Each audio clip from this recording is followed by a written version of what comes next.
میری خوش قسمتی کہ میں حضور کا امت ساری زندگی اس کا شکریہ ادا کرتا رہوں تو کہ شکر ادا.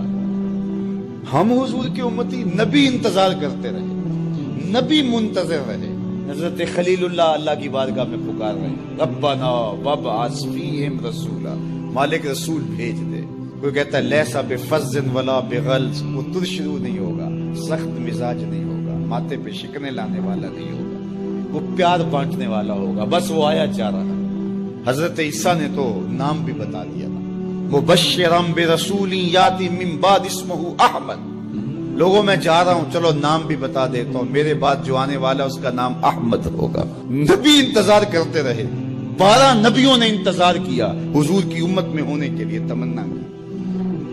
نستورہ راہب انتظار کرتا رہا، بحیرہ راہب انتظار کرتا رہا. شب ہجر کی سختیاں کوئی اس سے جا کے پوچھے، تیری راہ تکتے تکتے جسے صبح ہو گئی. زندگیاں گزار دی انہوں نے. سلمان فارسی کی کہانی سن لو. مجوسی کے بیٹے تھے، حق کی طلب میں نکلے، باپ نے گھر سے نکال دیا. ایک پادری کے پاس جا کے رکے، زندگی بھر اس کی نوکری کی. جب اس کا آخری وقت آیا، اس نے کہا میری تدفین کے بعد غموریا چلے جانا، وہاں کا پادری خدا رسیدہ ہے، تجھے اس سے کچھ مل جائے گا. کہتے میں وہاں سے غموریا آ گیا. پھر اس پادری کی ساری زندگی خدمت کی.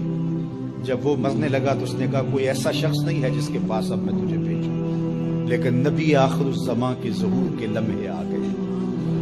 تو یہاں سے یثرب چلا جا، وہ اس نبی کی ہجرت گاہ ہوگی. تیری زندگی سنور جائے گی. تو نے بڑی محنت کی ہے، بڑی نوکری کی ہے میری.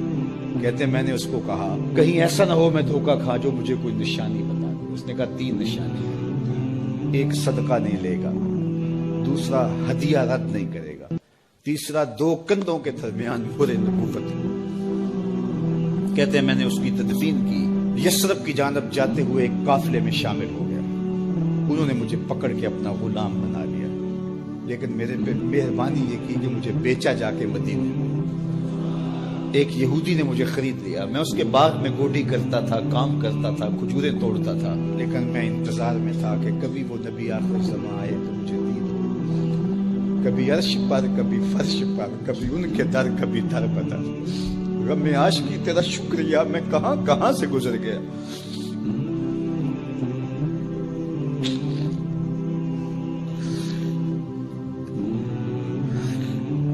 کہتے ہیں ایک دن میں اپنے باغ میں کھجوریں توڑ رہا تھا کہ ہواؤں میں مستی پیدا ہو گئی اور ہر سمت سے طلع البدر علینا کی صدائیں گونجنے لگی. میں سمجھ گیا کہ وہ لمحے آ گئے. میں نے چھلانگ لگا دی اور دوڑ پڑا. میرے آقا نے سمجھا شاید غلام بھاگ گیا. اس نے دوڑ کے مجھے پکڑ لیا. میں نے اس کو کہا کہ میں نوکر تیرا ہی ہوں، لیکن دل نوکر کسی اور کا ہے. میں بھاگوں گا نہیں، مجھے جانے دے. میں کچھ کھجوریں لے گیا تھا صدقے کی نیت سے، جا کے حضور کو پیش کی. آقا کریم نے فرمایا ہم نبی صدقہ نہیں لیتے. کہتے ہیں نشانی ایک پوری ہو گئی. کہتے ہیں کہ میں کچھ دنوں کے بعد اور کھجوریں لے گیا اور میری نیت ہدیہ کی تھی. میں نے پیش کی، حضور نے قبول فرما لی. لیکن میں بھی کہتا تھا تیسری نشانی بھی پوری ہو لے تو پھر مان. اور وہ کیا تھی؟ 2 کندھوں کے درمیان مہر نبوت. کہتے ہیں ایک دن حضور میرے باغ میں آئے اور آقا کریم نے اپنے مبارک کندھے پہ چادر رکھی ہوئی تھی اور چادر کی اوٹ میں مہر نبوت چھپی ہوئی تھی. اور میں پیچھے ہو کے دیکھتا تھا اور میری آرزو یہ تھی کہ کوئی تیز جھونکا ہوا کا آئے اور چادر ہٹ جائے اور میں مہر نبوت کی زیارت کر لوں. حضور میرے ارادہ قلب سے آگاہ ہوئے. فَأَلْقَى إِلَيَّ رِدَاءَهُ. حضور نے چادر اتار کے میری جانب پھینکی اور پھر ایسے رخ کر کے فرمایا انظر الی ما امرت بہ. اس پادری نے جو بتایا تھا دیکھ لے آ کے. تو کہا میں نے دیکھا کہ حضور کے رخ کے درمیان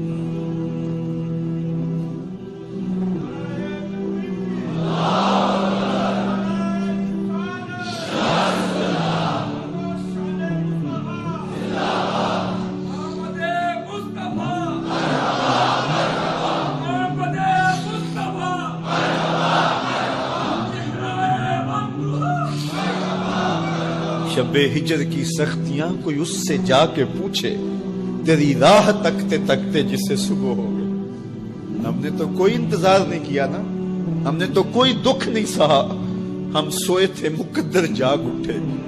ہمارے والد مسجد سے مولوی صاحب کو بلا لائے. انہوں نے کان میں آ کے کہا مبارک ہو تو حضور کا نوکر بن کے آ رہا. میرے والد گرامی ایک شعر جھوم کے پڑھا کرتے تھے, محمد جانے جانا ہے پیغمبر ہو تو ایسا ہو, رسولوں کی بشارت سے مبشر ہو تو ایسا ہو, امر توقیر کا سب کو موکر ہو تو ایسا ہو, کیا ہم کو غلام ان کا مقدر ہو تو ایسا ہو. میں اپنے مقدر پہ قربان نہ جاؤں, آپ اپنے مقدر پہ نثار نہ جائیں. ہمیں وہ نبی ملا جو نبیوں کا نبی ہے. بنو سعد کے مقدر بھی جاگ اٹھے. اللہ اکبر, کیا وہ خوش نصیب وادیاں تھیں, کیا وہ خوش بخت پہاڑ تھے بنو سعد کے, جہاں حضور نے زندگی کے ابتدائی سال گزارے. اللہ اکبر. حضرت حلیمہ سعدیہ کہتی ہیں جب میں حضور کو گھر لے گئی تو میرے گھر میں روشنیاں آ گئیں. باقاعدہ عورتوں نے کہا حلیمہ تو اتنی امیر ہو گئی ہے رات کو بھی دیا نہیں بجھاتی.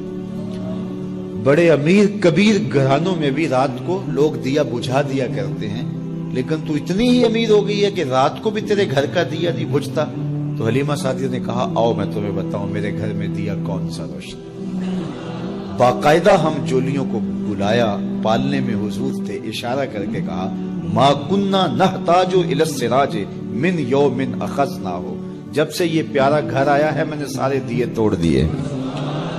دیے کی ضرورت نہ مشعل کی حاجت, عجب روشنی تو نے پائی حلیمہ, بڑی تو نے توقیر پائی حلیمہ, بنی تو محمد کی دائی حلیمہ. کہا ما کننا نحتاج الی السراج من یوم اخذنا ہو, جب سے یہ پیارا گھر میں آیا ہے میں نے سارے دیے توڑ دیے. جہاں روشنی چاہیے ہوتی ہے حضور کو اٹھا کے اس کمرے میں لے جاتے ہیں, وہاں انوار پھیل جاتے ہیں, روشنیاں پھیل جاتی ہیں. کیسے اجالے پھیلے, کیسی روشنیاں پھیلے. حلیمہ دا چھپر کھجوری دے تھلے, حوراں وچھالے نوری مسلے, فرش تو عرش تک پہ گئی دہائی, حلیمہ نے لٹ لئی خدا دی خدائی. اللہ اکبر. وہ سارا دن تو صحراؤں میں گھوم لیتی تھی, اسے جب بھوک لگتی تھی لبوں کو چوم لیتی تھی. بخت جاگے حلیمہ سعدیہ کے, حضور ان کے گھر آئے. اللہ اکبر. جدھر سے گزرتے گئے نور پھیلتا گیا, انوار پھیلتے گئے. حضرت سیدہ طیبہ طاہرہ حضرت عائشہ سلام اللہ علیہا فرماتی ہیں کہ میں کچھ سی رہی تھی کہ میرے ہاتھ سے سوئی گر گئی. اب حضور کے گھر میں دیے میں جلانے کے لیے تیل بھی نہیں تھا. میں پریشان تھی, سوئی گر گئی. اتنے میں حضور تشریف لائے. حضور مسکرائے, کہتی ہے میں نے گمی ہوئی سوئی تلاش کر لی. اللہ اکبر. تو یہ روشنی تھی, یہ انوار تھے. اللہ اکبر. اذا ضحک یتلالع فی الجدر, جب حضور مسکراتے تھے سامنے والی دیواروں پہ عکس پڑتا تھا. اللہ اکبر. جب مسکراتے تھے نور پھیل جاتا تھا. اذا تکلم رؤیا کالنور یخرج من بین ثنایاہ, حضور کے سامنے والے دانتوں میں ہلکا سا فاصلہ تھا, اور جب آقا کریم گفتگو کرتے تھے وہاں سے نور کی کرنیں چھن چھن کے نکلتی تھی, انوار پھیل جاتے تھے.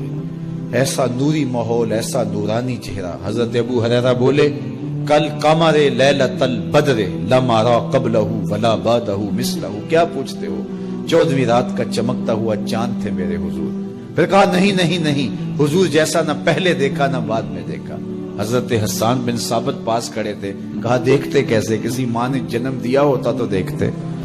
خدا نے وہ سچائی پن چھڑیا جدے وچ محمد نو ٹالیا سی. حسینہ جمیلہ دا منہ موڑ دیتا, محمد بنا کے قلم توڑ دیتا.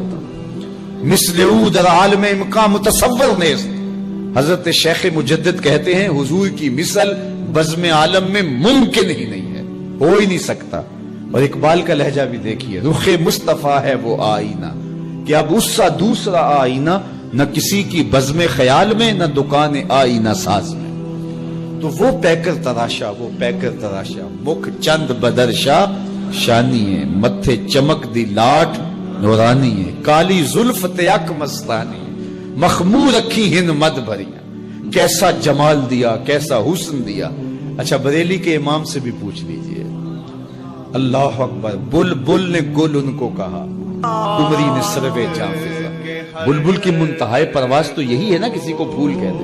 بلبل نے گل ان کو کہا, قمری نے سروے جاں فضا, حیرت نے جھنجھلا کر کہا یہ بھی نہیں وہ بھی نہیں. خورشید تھا کس زور پر کیا بھر کے چمکا تھا قمر, بے پردہ جب وہ رخ ہوا یہ بھی نہیں وہ بھی نہیں. وہ حسن دیا وہ جمال دیا اللہ نے. دم لینا آفاق کے ہر ہر گوشے میں, قرآن سنا کر دم لینا, اب رکنا نہیں اب تھمنا نہیں. میری خوش قسمتی کہ میں حضور کا امت, ساری زندگی اس کا شکریہ ادا کرتا رہوں تو کہ شکر ادا. ہم حضور کی امتی, نبی انتظار کرتے رہے, نبی منتظر رہے. حضرت خلیل اللہ اللہ کی بارگاہ میں پکار رہے, ربنا وابعث فیہم رسولا, مالک رسول بھیج دے. کوئی کہتا ہے لیسا بفظ ولا بغلظ,